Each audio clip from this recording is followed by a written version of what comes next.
Hi, good morning, good afternoon, good evening, wherever you are. Welcome to this webinar about a very interesting topic that I think we're all very interested in. My name is Sumair Sayani, and I lead global AI programs and partnerships at QuestionPro. It's a funny title, and obviously, with AI being in my title, means a lot of very interesting conversations. One of which is we are going to have together as a group with amazing folks who are going to be joining very shortly. Let me kind of give you sort of a very quick overview of what we will try to cover today. We are going to probe our participants to esteemed, gentlemen who have had a ton of experience, a little bit about Gen AI, and their personal lives and how it has impacted them or they wanted to be impacted with Gen AI. So we're going to probe and see if we can get some juicy insights from them. We are then going to dive a little bit into the work that they do on a daily basis, which is all around AI and Gen AI, and kind of figure out how do they see this space shaping up, and kind of go deeper a little bit into their view of how things are going to work for insights professionals, where it's going to have the most impact today, tomorrow, in the future, and how can we really prepare ourselves, and what should we be doing right now to prepare ourselves for the change that is happening all around us. We will also try to go a little bit beyond what somebody in a recent conference that I attended talked about, what they call as the cute Gen AI, right? Which is the chat GPT, where everyone around the world can simply type a question or type a prompt and get some wonderful response. And that's obviously is use of Gen AI, but it's called the cute Gen AI, right? Which is not what we hopefully want to talk about when we talk about real application of Gen AI in real world and real use cases. So without further ado, let me welcome two of my two good friends and two colleagues, David and Prab. Let me give a quick intro of both these guys, and then we can dive right into it. By the way, first of all, welcome David and Prab. Thanks for taking the time and joining the conversation. Thanks for having us, Thanks, Sumair. All right, so let me introduce the two of them, who I had the privilege of knowing and working with quite well over the past months and years. Prabhakar Sundaram is one of our QuestionPro clients, one of our largest clients. He leads global consumer insights at Energizer.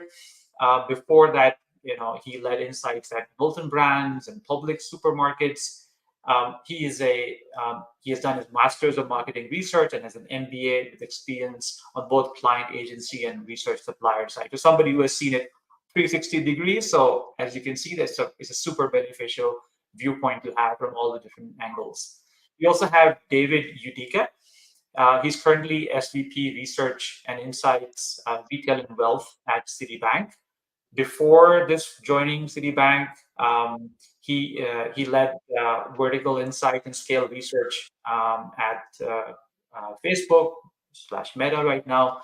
Before that, he was VP of ad sales research at CNN. Before that, Yahoo. So he's got extensive experience in media and research and insight side.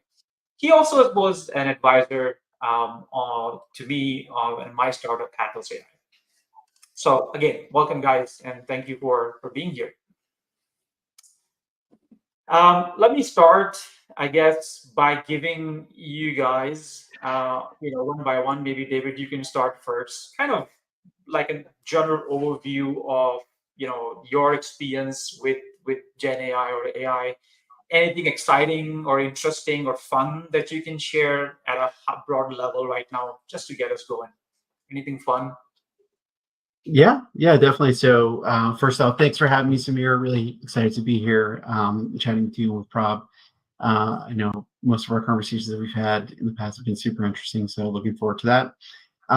So I've had some experience in the AI sector, working obviously with you, Sumair, on with Pathos, and then beyond that, at Meta in early days, where we were talking a lot about AI innovation and things like that. And now with my current role at Citi, it's really just ever present in most conversations that we have as market researchers today. I think if you go to any conference, there's it's hard to find a session that is not about AI. So it is definitely a hot topic. In terms of just personal experiences, I do a lot of mentoring for folks in underprivileged backgrounds to help them kind of acquire their first job and things like that. And it has been a tremendous resource just using the boring the boring sort of AI in terms of just being able to wordsmith, help them find ways to be able to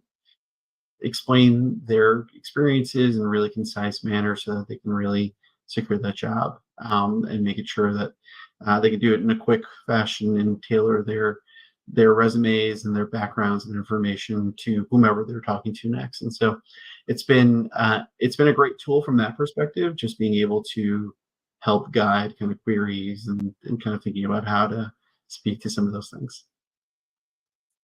Awesome. Prab. Yeah, thanks, Sumair. We have done quite a bit of work with AI, like I worked with you, right? So, like David mentioned, you can escape the AI conversation. You turn around, there is the AI everywhere now, right? So, not sure if I can think of a fun aspect of it, but I mean, something I just encountered a couple of days back. It is an ad, or I can't remember what it was. It's like you upload a geometry problem, the image of it, and the AI guides your kid on how to solve it. That to me was crazy. How is a machine able to do it, right? That may be interesting, fun. So, like, again, like AI is in every single thing. Doesn't matter if it's research or in a personal life. You turn around, there's an AI term everywhere. Yes, I think we're going to dive a little bit deeper into these things as well, right? So what does the future of work and learning look like with GenAI in the research space and research context? But let me share my fun experience as well with GenAI. So as David said, I started this company, Pathos AI, and the Pathos AI company was all about, we created before, and this was before the ChatGPT world, we created our own models to basically understand the subconscious human behavior drivers and emotions and what have you. So from text, voice, and body language, we were trying to predict human emotions or customer emotions. And my wife obviously knows that this is what my company does. And when we built it and start selling it, she's like, okay, now you should be able to predict accurately what am I feeling at any given point in time. And so I have one definitely unhappy customer who I was never able to but enough about that. So some of the things that you guys talked about. So I have a rapid fire section a little bit. I'm gonna push something out to you guys, some statements, and I want you guys to kind of answer yes, no, hell no. What are you talking about? Whatever you think is an appropriate answer to that statement. So it's in two sections. One is kind of personal life, and then we have something around work. So just to keep it okay, maybe David, you could go first, and then Prab, you could back it up with your views on this. All right. So the first statement: GenAI is my personal companion. Yes or no? It's an interesting question. I think maybe assistant as opposed to. Should be my personal companion. Yeah, I think maybe more assistant than my personal companion. I think companionship is a different story. Yeah, obviously for work and for your personal tasks and predicting things that you want. Prab. Then yeah. Okay. Completed, David, please. Okay. Okay. So the next one. For our next anniversary, I will use it to write a note to my partner. Not if I want to stay married. Rob? I haven't thought about it, but I'm gonna try it. It'll be fun, but I'm sure my wife will figure out like I was not the guy who wrote it. Actually, I met somebody a few weeks ago who actually did that and told me that the wife picked out like right away. That was not the person. So don't try it for sure, unless they get really, really good. My kids should use it for their homework. Yes or no? That should be easy. No, not right now. No? Too many hallucinations. Yeah, I agree with that. Maybe not for everything, but the geometry example what I pointed out, right? That was pretty cool. It is like teaching the kids instead of me sitting there and like my kid never listens to me. She might listen to the AI, right? So might help out with that. Okay, next one. I need a Gen AI powered house help who can predict my needs and moods and my, all the things that I want. Yes, no, it will scare the bejesus out of me. I think it might scare the bejesus out of me at first, but then I think I'd love it. Yeah, I don't think I need it. My facial reaction shows what I feel. I can fake that. That is my disadvantage. I don't need an AI to predict how I feel. Got it. Yeah, I think I see where this is going. Okay, let's talk about work. Okay, part 2, which is about work. So I use it for my work, daily, weekly, sometimes. Currently, sometimes for me, I think we are going through a lot of reviews around our policies internally. So it's a fascinating time, I think, in terms of just really helping to understand the human interaction versus the AI interaction and what's really necessary in a highly regulated space. So it's an interesting time for sure.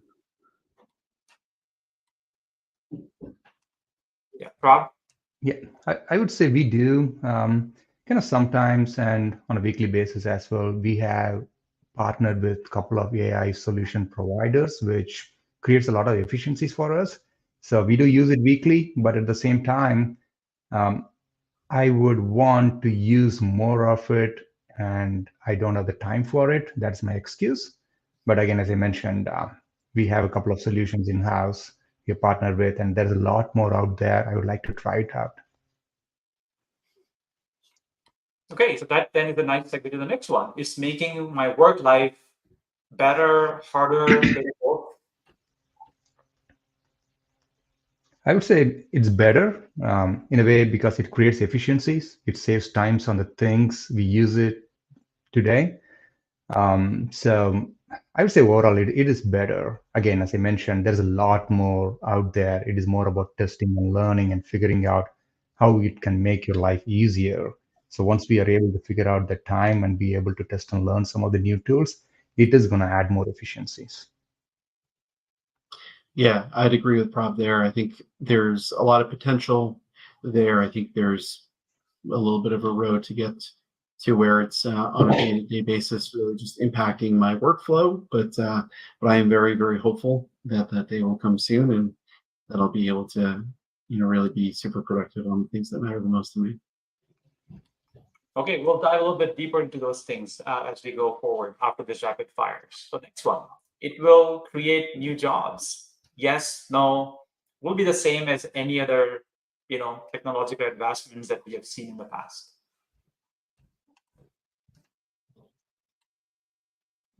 I can go first. I think it's TBD. I think right now we have to see what the end result is going to be and how we're going to implement AI more holistically. I think I hear a lot of different directions and where it could go. I think once we land on a place where it does go, and if regulatory environments get sort of involved, like where we can go, I think then we'll have a much clearer picture of what that's going to look like. But it will 100% have an impact on everybody's jobs in one way or another. I agree with David, kind of similar thoughts. I'm not sure what it'll do, but I would say it's probably a mixture of both, depending on the industry. I'm sure there will be some job gains in that specialized field of AI. It is a trend now, right? I mean, we all know, like everywhere we turn around, there is an AI jargon attached to job gains. But the unfortunate side of that is we will be seeing the unfortunate other side as well. So it is more about getting yourself prepared, equipped, and being ready for where this trend is going to take us. Yeah, I was reading some report out of I think it was Deloitte that it's going to create about $15 trillion in the global economy, over the next few years. And for every dollar that you invest into Gen AI or AI, you get $3 in return. So certainly the motivation is there, but the impact on humans, working, will have an effect. And I think somebody also said that it's not that humans are not going to have jobs, it's that humans who don't use AI are probably going to have trouble keeping their jobs in the future. So that's an interesting one. And again, we're gonna talk a little bit about what does that mean for the market research. To your point, Sumair, just adding on to that, you see a ton of articles out there today, especially in the inflationary macro environment we are in today. The consumer sentiment is low, their confidence is low. Then you add this AI thing, AI is going to take away jobs. It is all a ripple effect. Exactly what is going to happen is a wait and see kind of approach, but this is there on everyone's mind. Perfect. Next two, I promise. Those only two left. Synthetic data is great, dangerous. We should not use it. David? Yeah, I think there's potential there, but I am very, very cautiously approaching that, to say the least. I think that is a minefield for sure. I would say it is a cautionary approach. I do feel like there are efficiencies, but again, it is about testing and learning it and what exactly it is going to do, right? So to the earlier comment, having the ability to predict something, the predictive analytics, which is already happening today, but the AI just adds another level, creates efficiencies on our end, right? So it is a tough question to answer. It is more about the use case and what you're using it for and kind of figuring out like, okay, does it make sense? Okay, last one. The GenAI promise, right? The big vision. Is it, in your mind, is wait and watch right now? Is definitely a winner, or is gonna be not gonna? It's gonna basically puff out, right? It's not gonna be deliver what it's promising to deliver. I think from my perspective, it's not too dissimilar from a lot of innovations that have come in the past, where there'll be kind of a weeding out of different providers and different versions of it that will be proven to be the most effective for different businesses. There's a whole lot of noise right now out in the marketplace. Everybody says that they have an AI model or some kind of AI integrated into their systems. It could just be an LLM. It could be any number of different things. So the vetting of it is going to be really important. But I think over the course of some time, as we all kind of come to understand exactly how we can use it more, it'll be extremely impactful. Yeah, I think it's a mixture of everything. Wait and watch to see if it's a winner or it's going to be a trouble. But to me, my personal point of view, from a research standpoint, I think as a researcher for us, it is going to create more efficiencies than do harm. In a way, where I see it is going to help us save a lot of time. That to us as a researcher, it's going to help us do more of the strategic thinking than actual execution part. That's what I feel like AI is going to help us. I don't think it is going to replace consumer insights professional jobs. Hopefully not. It is going to create efficiencies at all levels in the insights hierarchy by allowing research teams to be able to do the thinking than actual doing. That's what I feel like AI is going to benefit us, the consumer insights professional. My biggest watch out on that aspect, though, research should still sit within research. There are a lot of cool tools out there, AI, that spits out good looking, cool outputs. If you're not a researcher and you're not involved in the nitty-gritty details and you are a brand person, you can look at that output and say, hey, this is awesome. I get it in 15 minutes, right? But the quality of how it is done, that needs to be the research person involved in vetting it out, kind of what David mentioned. So it's kind of a wait and watch, and lots of waiting needs to happen before figuring out where the AI can influence within the research process. But overall, I think it is going to add efficiencies. Okay, no, I mean, I hear you, and I think what I'm hearing from both of you is that yes, there is opportunity, but we are not convinced yet, right? It has to go a bit more distance. It has to tick a few more boxes, for us to be kind of clearly visualize how it's really going to fit into the market research function, and how is it going to bring utility to it, efficiency. Yes, there are early signs are good, but there's a lot to be learned, lot of unknown. So if you were to kind of, and David, I'm going to push this first one to you, to your side, when you kind of look a little bit ahead, a few years ahead, right? So if I were to say, if you have, let's say you have a crystal ball, which if you do, then you can be a billionaire. But let's say, if you do, and you're looking at 3 years ahead, right? Maybe sounds even like a lot of time because things are moving so fast. But let's say you have a crystal ball 3 years ahead, thinking from a research perspective, insight function perspective, based on what we are seeing, where do you see that insights world or research world 3 years from now? Yeah, I think interestingly enough, I think that AI or models like AI are kind of being embedded already proactively in the backdrop of a lot of the partners that we have. We're kind of understanding a little bit more about what all those are right now.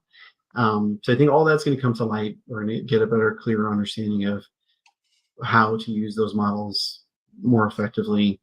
It'll find its way into a lot of the conversations that we'll have. And I think from my perspective, I think in 3 years, my hope is that we'll have really clear regulatory practices in terms of how to interact with AI as a financial services company. But I think beyond that, I think it's going to be more around testing and learning, to Prabh's perspective. I think we're going to spend a lot of time testing, a lot of time learning, and I think the implementation is going to be super quick because one of the things, and I love what Prabh was saying in terms of just driving efficiency, couldn't agree more. It is going to help drive efficiency, and in a world where we are finding more and more disruptive events to all of our businesses happening on a more regular basis, that agility is going to become paramount, right? Like we really are going to need to be able to adjust quickly, move to different insight sources, move to different methods of collecting data, and really being able to do that in a more nimble fashion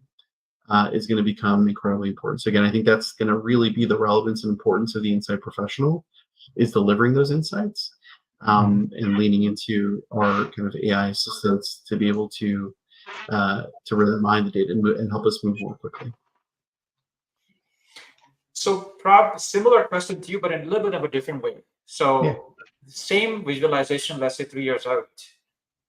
How do you think the future insight function will be constituted? Would it be full of, as we have today, a lot of researchers, or do you think there's going to be a lot of technology folks now going to be part of the research teams, or is it going to be very few researchers, but mostly, technology guys, and basically it's becoming a tech function rather than a, pure See, I'm a researcher, right? You know what my answer is going to be. I wanted to fill the research, right? So the way I say it is, again, tech plays a role. Like tech has played a role in the past decade, past 2 decades, and even longer than that. So this is another advancement. How it is going to help us is what I pointed out earlier. It is going to help us save a lot of time and allow us to do more thinking than actually doing.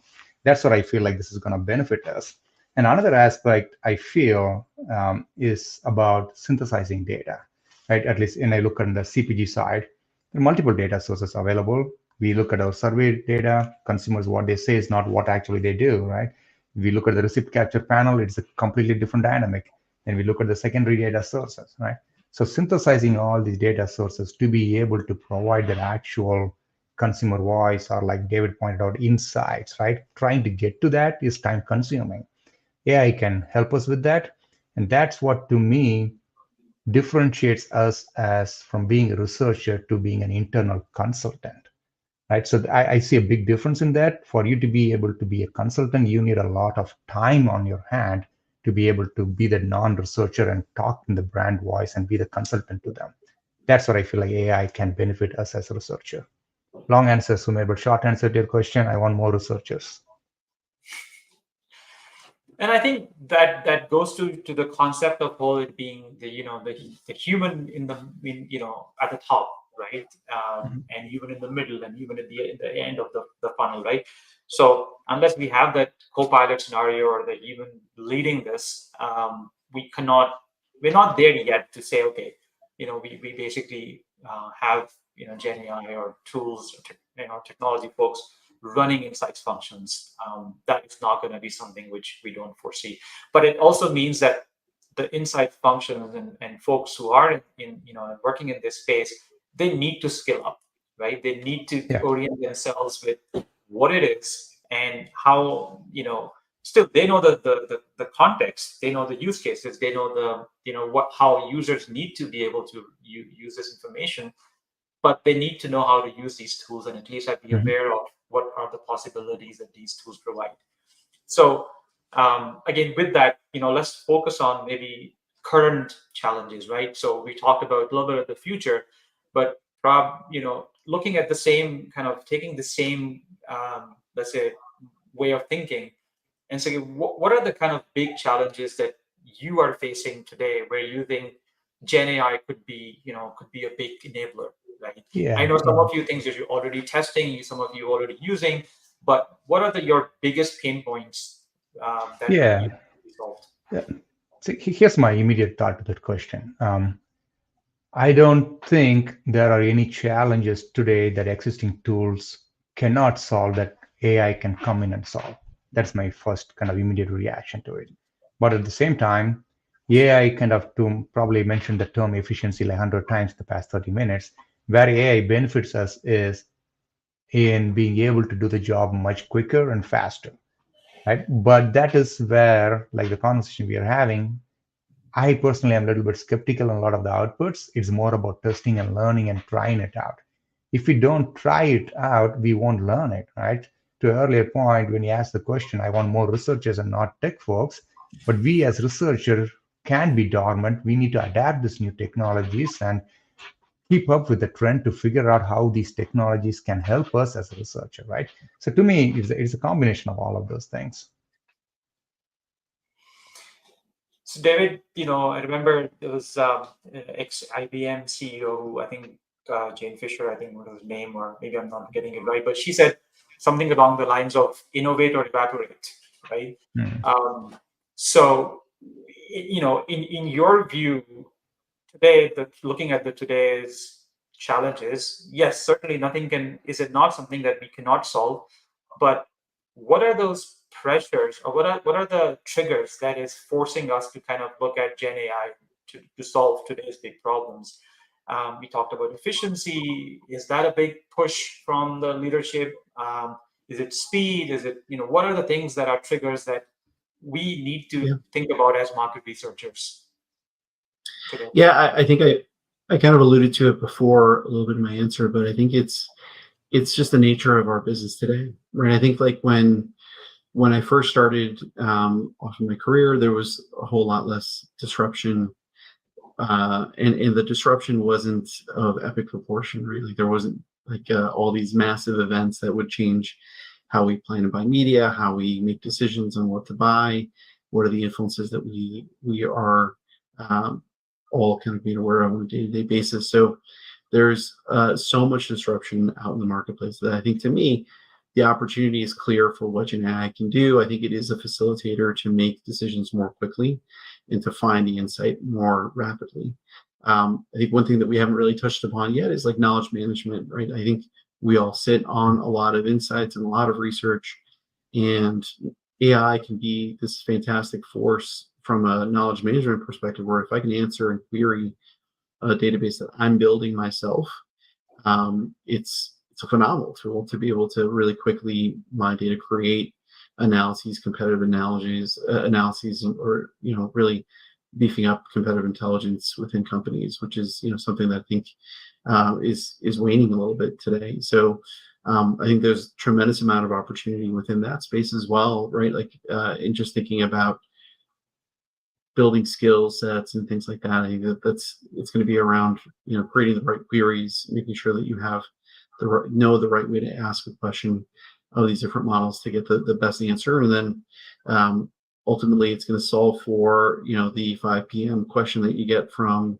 a C-suite executive that's asking you for something tomorrow or that second, and you're able to find the answer from all the hard work that you've done already and all the sort of disparate data sources that might exist within your ecosystem. You can mine that and find it really quickly. So I think there's a lot of benefit from that perspective as well. So I think that's a nice segue kind of into my next area that I wanted to kind of take, because based on what you said, I think, David, as these are the, let's say, the internal demands. Maybe some of it could be external from customers as well, because customers want companies to move faster. They want more personalized stuff, and personalized, obviously, we have talked about ad nauseum in the past in the consumer research world. But I mean, there is that next layer of personalization, I think, and convenience that customers look for. But looking internally, right? What are the changes that are happening, that are, the measurement challenges that we know in terms of the new ways in which things need to be measured, right? So Prab talked about the integration of data, right, from different sources. That necessitates, obviously, use of AI, slash GenAI. I mean, I am using it interchangeably, but we should not. But let's say we need some kind of an automation process, smart automation that solves that problem.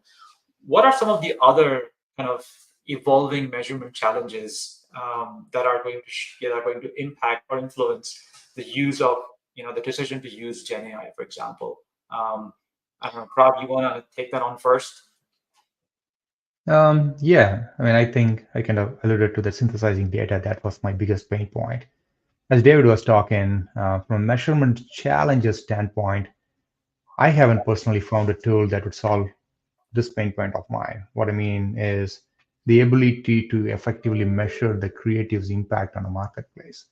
Right? There are lots of solutions out there, and measuring a creative is not as easy as it sounds, even though there are quite a few solutions. Because there are too many variables that play a role in that. That length of the creative, the type of the ad, the story that is being built, the frequency at which it is being displayed, the publishers that it's being shown. There are too many variables. I just named probably 10 of them, right? So I haven't found a good solution that would clearly tell me like, hey, this is the impact the creative is having on the market. Right? So I don't know if GenAI can solve for it. I personally haven't found a solution that would give me a clear guidance on it yet.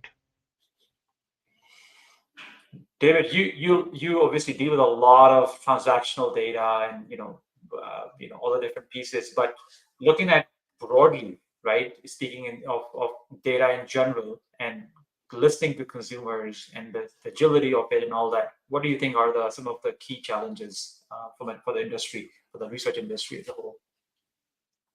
Yeah, I think it's taking consumer signal from more places, right? So I think our customers are talking to us all the time, and how well we can listen to them is challenged by kind of the proficiency of our technologies and our ability to mine all of the information, all that incoming data.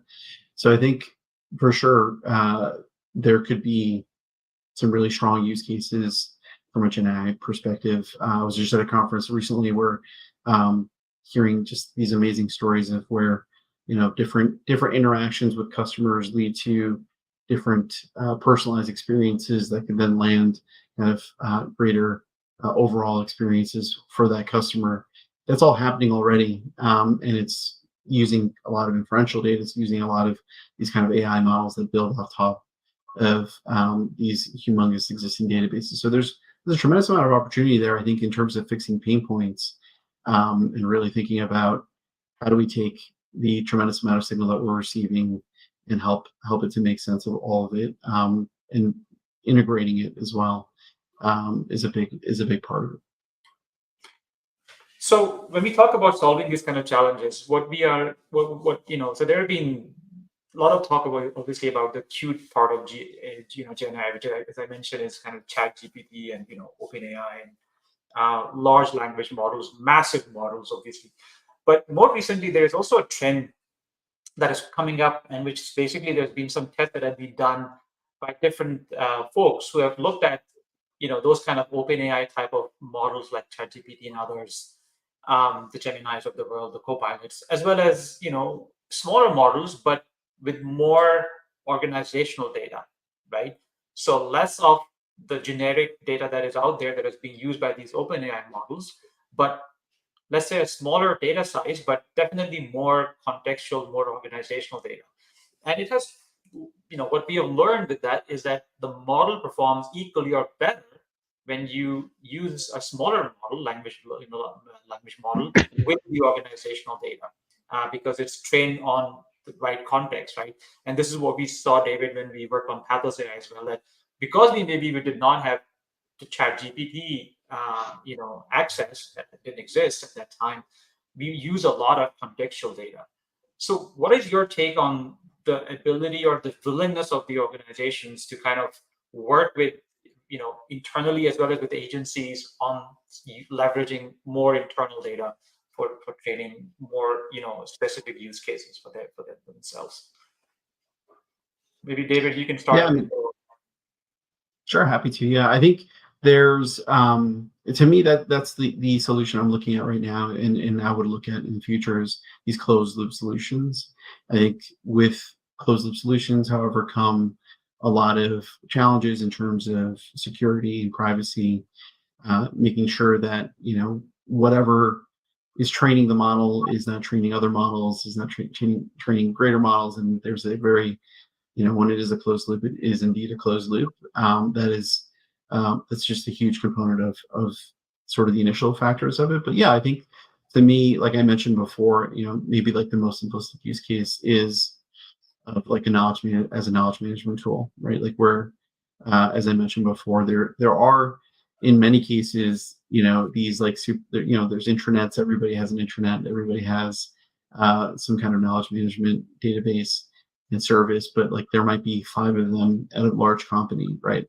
So how do you really make sure that you can have all that data at your disposal? So I think to probably before, right, like where you're being more efficient, you're not spending so much time asking very, very basic and foundational questions because you have those answers already. And you move on to the next much more strategic question, which might be getting closer to the customer, getting closer to the customer need, where you might get even closer to solving that problem, or building that solution. So I think there's a tremendous amount of momentum there. And I think that's something that from the closed loop perspective and just looking at our own just internal data, it's a tremendous opportunity. And then you can sort of keep going from there in terms of where all that can go. But again, I think that all goes in hand in glove with security, a lot of the security questions, and a lot of the questions around trust. Right? Like, do you trust the services delivering the right answers to your questions? Is it sourced properly? Are you feeling confident that it's leaving no stone unturned? Especially as those databases get more and more complicated and greater in size, like you really have to trust that the GenAI is really doing a thorough enough job of looking through all those sources. Awesome. Prab, quick comment on that? Yeah, I mean, the knowledge management piece, what David pointed out, that would be a huge win where AI can help. And Sumair, we have had the partnership with QuestionPro for 6 years, right? I know you guys have a tool called Insights Hub. I haven't used it. The reason is being, again, it is a machine. We got to train the machine for the machine to give us the right output, right? So it's a two-way street. Finding the time is a tricky part. But to David's point, I get asked a lot of questions, and I know we have done the study at some point. For me to go to my database and dig it out, it is time-consuming and painful. I'm probably not good in file management, but I don't think anyone could when you have like hundreds of studies, right? So if I can type a query and the AI can point out like, hey, here is a data point for what you're looking for from these 10 different studies, saves a ton of time. So knowledge management is a good piece, David pointed out.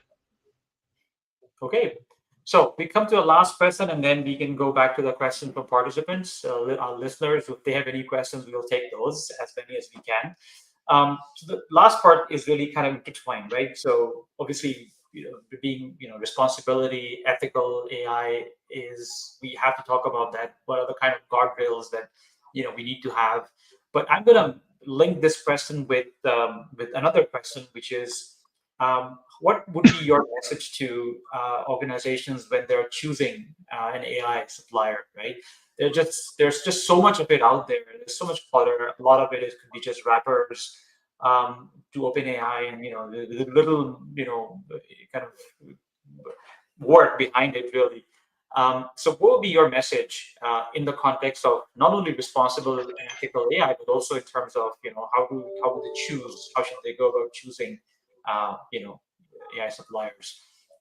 David, you want to take that on first? A quick note on that. Sure.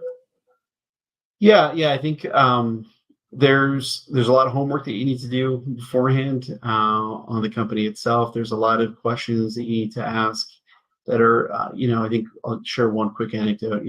There's a talk I gave about this a little while ago in terms of just some of the questions you should be asking vendors. And amazingly enough, I don't know if the person saw the talk or not, but there was a partner who we talked to, and they came literally with answers to all of those questions, plus a couple more questions that I didn't even think about as well. So that's a great sign, I think, of where we're headed, right? I think that there's a consciousness of, let's just not innovate to innovate. Let's not just keep pushing forward full steam ahead without really thinking about some of those potential risks that come and play with all of this advancement. So I think it's a huge role to play. We all play a very, very important role as like kind of the guardians of what that looks like and where we should innovate and kind of where we want to push the industry towards.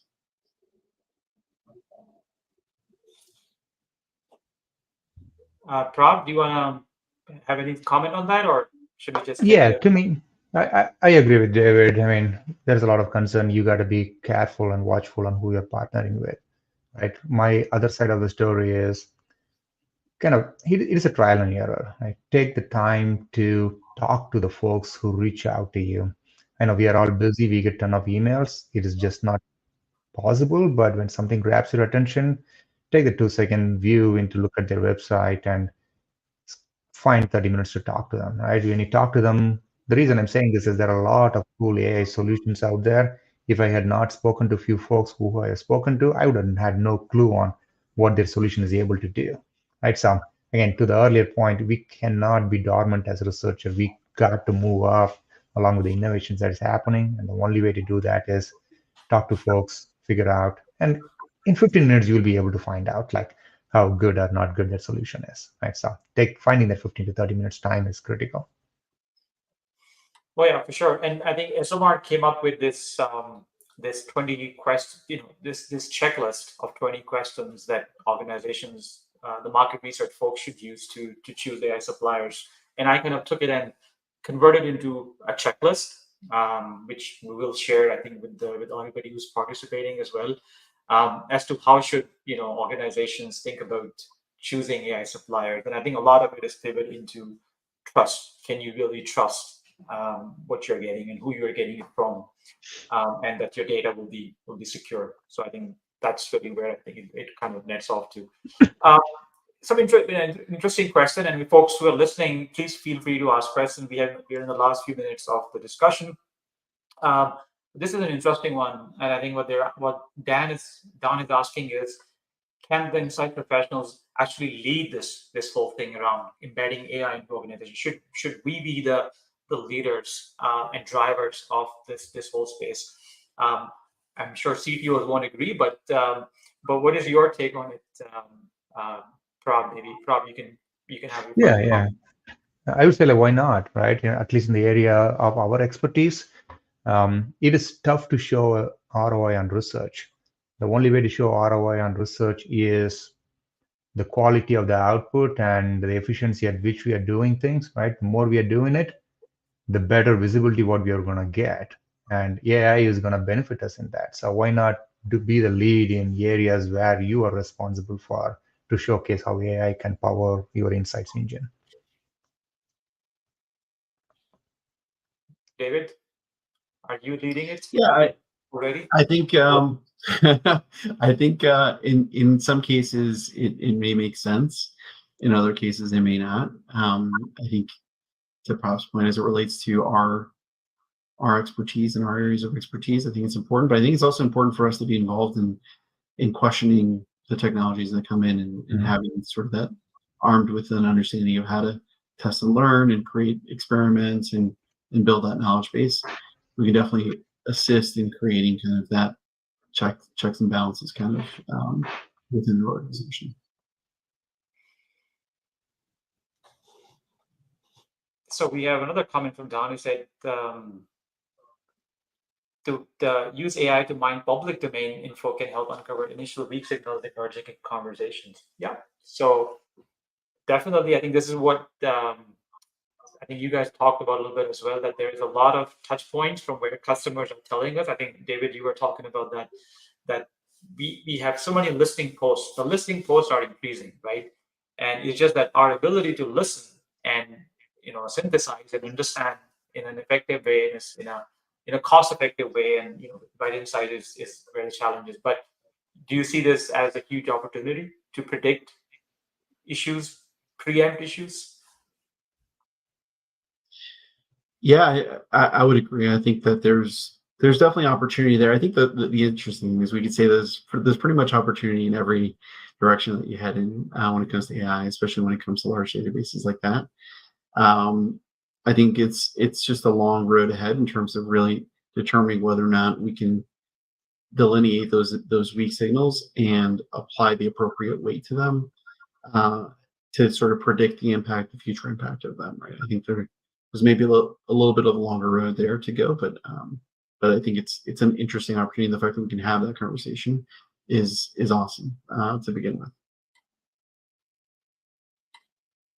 Prab, this is a huge thing I know that you talk about too. It's right down your alley, this comment. Yeah, to me, I mean, there's opportunities everywhere. It is about, I mean, I got to try it, test it, learn it to figure out how it fits. Awesome. All right. So I think we, unless there are any other comments, conversations, or questions, or somebody has shared a fun anecdote about, about their use of GenAI. If not, then I think I would like to thank David and Rob for your time. It's such a fascinating and a large topic that it's hard to cover everything in one conversation. So maybe we will have more future conversation. Maybe we'll go more deeper into a topic and maybe unpack specific areas. Some of those we talked about today. So I look forward to having you guys again and talking a little bit more about this. I think it's good fun. Sounds good. Thank you. Thanks, Sumair. Likewise, Sumair. Thank you, David. Thanks, Sumair. All right, guys.